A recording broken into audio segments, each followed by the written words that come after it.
另外，台南的地检署侦办一桩虚拟货币诈骗案，有抓到11个嫌犯。检方即马发现讲，诈骗集团有假因讲，若是互转掉的是爱安怎印。检警即马认为讲，因这是有串口径的嫌疑，所以全部申请羁押禁见。也毋过呢，法官是认为讲，这是诈骗集团咧保护家己，所以做法是合理的，所以拢裁定无报请回。地检署即马是正不满提起控告。也若台南的高分院嘛认为讲，这也有通讨论，所以已经撤销发回台南地方法院，要求爱重新裁定。检方怀疑这个集团涉嫌用泰达币这种虚拟货币来骗人，造成至少10个人受害。检警去可能是诈骗集团的基地，把嫌犯带走，嘛把证物抓回去。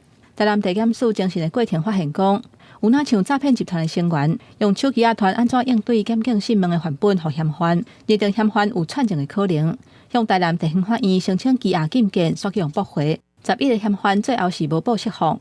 本署检察官在研究完这个法院的裁定之后，已经提起抗告，认为这11人还是有应予羁押的理由跟必要。诈骗集团横行当然会有一些一定的期待，但是法院依照我们中立的这个地位呢，还是要就卷里面的证据来审慎的来看，是不是达到这些羁押要件的这个标准。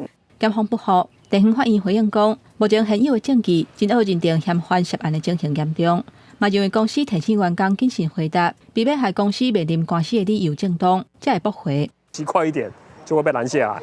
对啊，诈骗集团就是诈骗了以后，法院还可以帮你保出来，这执法明显是有问题。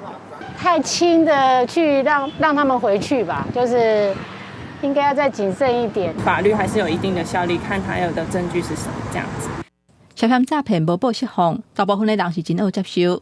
有人建议检方找到更较侪证据来证明，不过经过检方控告，台南高分院已经撤销，而且发回地方法院重新裁定。记者综合报道。